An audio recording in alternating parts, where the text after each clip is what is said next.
tidak ada unsur ke sana. Apapun yang aku lakukan hari ini dengan Syahrini adalah memang benar-benar real profesional. Karena apapun pekerjaanku di sini. Dan rezeki yang diberikan oleh Allah lewat jalan ini, ya inilah jalan yang aku tempuh. Makanya anggapan masyarakat, perhatian masyarakat sama aku sama Syahrini itu adalah merupakan komplimen yang aku pikirkan. Begitu banyak peristiwa yang cukup menunjukkan intimnya hubungan Anang dan Syahrini selama keduanya berada di Gorontalo. Momen duduk bareng di atas becak motor atau bentor khas Gorontalo menjadi salah satunya. Sepanjang perjalanan di atas bentor, senyum sumringah dan gelak tawa terus diperlihatkan oleh pasangan duet yang saat itu tengah berhimpitan di atas jok bentor. Pemirsa tuh bentornya, aku mau naik ini. Diri sendiri kan? Mau sendiri. Dua, hanya berdua. Oh, berdua. Boleh nggak? Ambil pegang ini. Ayo, Lama Adis duluan, karena foto. Adis, seru. Ih, seneng. Adis duluan. Seru banget. Jam pulang.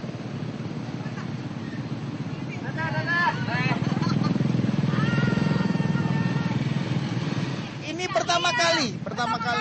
Kalau naik beca kan kalau di Bogor kota kelahiran aku ada beca. Tapi kalau ini bentor beda rasanya. Bedanya gimana? Bedanya ini pakai mesin, kalau beca kan digoes gitu. Goes. Di setiap waktu aku ini lelaki yang sedang nikmati cinta di mabuk asmara. Bila ada kamu, aku peluk. Kehadiran Syahrini di kehidupan Anang agaknya membuat gairah hidup Anang Hermansyah pasca perceraiannya dengan Kade kembali bangkit. Kini hari-harinya terus diwarnai dengan senyum sumringah.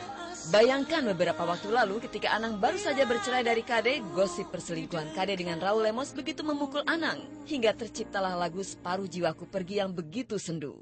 Jika nyatanya Syahrini telah mampu mengubah kehidupannya, tak adakah keinginan Anang untuk segera melangkahkan lebih jauh lagi hubungannya dengan sang gadis cantik yang seksi itu? Anang ya. Dilihat ke depan nanti bagaimana aku pun belum tahu.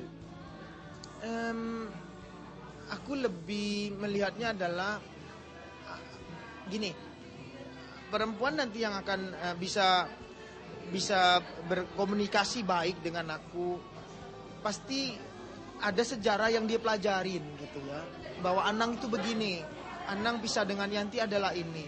Nah itu yang aku bilang bahwa tidak mudah ada perempuan, makanya aku bilang kalau ada memang perempuan yang mau mengerti keadaan kekuranganku bersama anak-anakku, aku bilang dia bidadari.